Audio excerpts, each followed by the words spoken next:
What's going on everyone, my name is Tom from Dreadlabs and today we're going to talk about how I started my own clothing brand. Dreadlabs. So last year I started a series on how to start your own clothing brand. And now a year later I finally finished the brand I was working on during these videos, and to celebrate I wanted to do a full video breaking down how I got to this point. So before we go further into the video, please leave a like, a comment and a subscribe if you haven't already. It's free and it really helps me out. So the brand I created is called Dread Universe and it's based around the Dreadlabs Storyworld. This is a fictional universe that me and my followers created during a live stream. It's mainly about the planet Contra, which resides in the Andromeda universe. I will get into more detail further into the video. So I will divide this video in a couple of chapters. Why and how, my inspiration, concepting, designing the actual collection, manufacturing, the photoshoot, developing the website, and my final thoughts. So one last thing before we dive into the first chapter, just know that a lot of the topics that I'm going to cover in this video actually have their separate videos on my channel. If you become a patron of mine, you'll actually get access to a further more detailed video of that video, if that makes sense. So just check out the playlist on how to start your own clothing brand or become a patron to get access to the full videos. The link for both will be down in the description. Alright, why and how? So a very common problem that I encounter with young designers or young creators wanting to make their own clothing brand is that they don't really have a purpose. They just want to make a cool design and print that on a t-shirt. And that's completely fine by the way, but if you want to turn this thing into your full-time job, you're gonna need to think things through. Mainly you're gonna need to think about the why and the how. And for some people among us, they might see that this is similar to the mission and the vision if you want to start your own company. So we're just gonna call this the why and the how of your brand.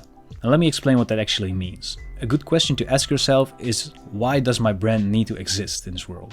And that is a pretty heavy question, I know.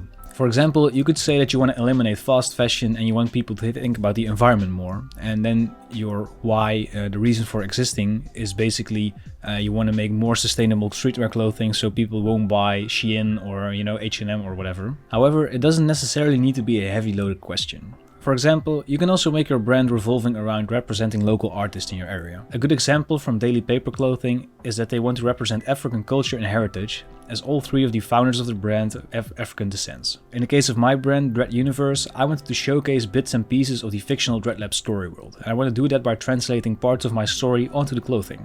I also want to show how much creativity can originate from world building. So it can be pretty easy to figure out what the why of your clothing brand is. How are you actually going to achieve or establish these goals? So let's take a look at some of the previous examples. If you are a sustainable brand, you'll probably want to work with organic or recycled materials. Maybe perhaps you found a very organic or natural way to print t-shirts. If you want to represent local artists, something else that you can do is probably manufacture your clothing in a local area. Maybe go to a local print shop or something and don't outsource it to another country, as it doesn't really represent your why question of your brand, if that makes sense. For Daily Paper Clothing, they represent African culture and heritage by using African designs and patterns in their clothing. A lot of people involved in the brand are from African descent, and they also do a lot of charity work in African countries.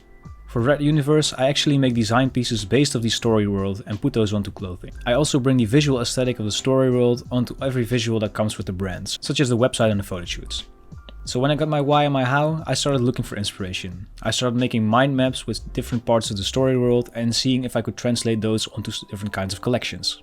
By the way, the full video of me coming up with the story world on a live stream is actually available on my channel.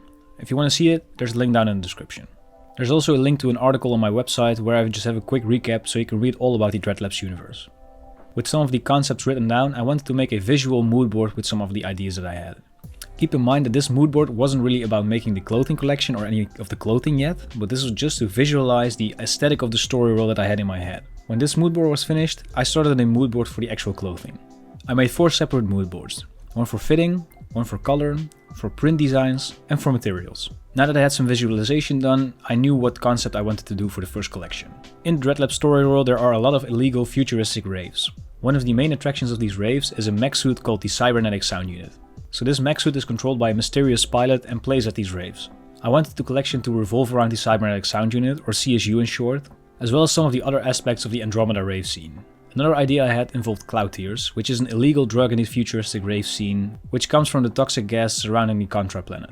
So with all of this in mind, I started designing. So the main visual of this collection would be the 3D model that I made in Cinema 4D of the C.S.U. The rest of the designs I would make in Illustrator. A couple of them wouldn't make the cut, but the ones I ended up using was the logo for the Cybernetic Sound Unit, a blueprint based off of the 3D model, a tour t-shirt design, and 2 anti-cloud tears campaign visuals. Then it was time to test out how these visuals would be placed onto the clothing and which color combinations I would be able to use. I knew up front that I wanted to have some of these DTG printed, and because of that I knew that some of the colors might not work out the way I wanted them to. To make sure of this, I ordered a couple of samples and tested out which colors would work on which kind of fabric. In the end, some of them didn't really work, so I went back to the drawing board and recolored some of the designs. For the manufacturing of the clothing, I worked closely with a company called Print Seekers. The reasoning behind this is as follows. There's a lot less financial risk if you work with print on demand, and it's also environmentally friendly as you don't have to buy stock. Usually the downside with print on demand companies is that you cannot have custom placed prints or custom sewed neck labels. With Print Seekers I was able to do it since it's a much smaller company than, for example, Printful. I ordered some neck labels from a woven label manufacturer and I sent those to Print Seekers. With this they made the final samples that would eventually be the first collection. But first we get to do a photoshoot. So for the photoshoot I looked back at my original concept mood board and I sat down with Nori. Nori is a photographer friend of mine. She's super talented and she killed this shoot too, so definitely give her a follow. I'll put a link down to her Instagram in the description. So we wanted to capture that dark and futuristic aesthetic of the Contra planet, and to do so we had some ideas. For example, I bought a beamer and we wanted to project some Cybernetic Sound Unit visuals onto the model, as well as experimenting with a smoke machine and a laser. The first thing we needed was a location, and luckily enough we have an abandoned loading dock in the building that my office is in, which exactly looks like a futuristic abandoned rave bunker. I sketched the outfits based on another mood board I made, and Nori made her mood board herself just to make sure that we would see eye to eye on the aesthetic of the photoshoot. Isa, another friend of mine, was the model for the shoot and she absolutely had that futuristic rave look on lock. So on the screen you'll see a couple of photos from the photoshoot, and if you want to see the full lookbook I'll put a link down to the description to that as well. So during the photoshoot I made some behind the scenes footage with my camera.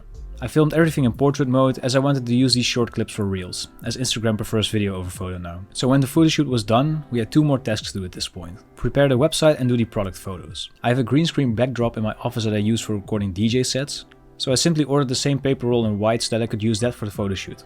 For the website I used WordPress with WooCommerce. The reason for that is that it's low cost and I'm actually quite familiar with WordPress and WooCommerce. If I wasn't, I would probably choose to work with Shopify, because I wouldn't recommend WooCommerce with someone that doesn't have any experience in WordPress. Finally, I made a nice video banner for the website based off of the footage that I shot during the shoot. And with all of that, Dread Universe was finally able to launch. Alright, some final thoughts about starting this clothing brand.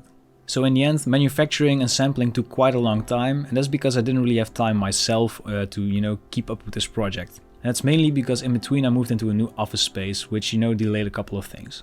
After that I had a lot of client work to catch up to, so this project was kind of put on the back burner for a while. I'm super happy with the result however. Another thing I was thinking about is starting a new collection without doing print on demand and doing the screen printing in-house, as that's something that I've been learning. It would also probably be nice to add some custom notes while shipping out the orders myself. I was even maybe thinking of doing one-offs for the brand. And if that's something you're interested in, let me know down in the comments. So finally, I just wanted to say that it took me a lot of time and effort to start up this brand. I don't want to force anyone into buying something from the brand, but I would really appreciate it if you would check out the website if you made it this far in the video.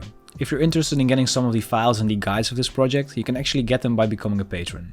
So if you don't know, thanks to my patrons I'm actually able to give you guys free videos on a weekly basis, so a huge shout out to them. Besides getting access to the project files, you'll also get access to a 15% discount in my asset web store, as well as an exclusive Discord role. The tier that the exclusive videos and project files for the clothing brand are in also come with a couple of exclusive tutorials as well. If you want to become a patron, there's a link down in the description. And with all of that being said, this was Tom from Dreadlabs tuning out. Thank you so much for watching and I'll see you guys in the next video.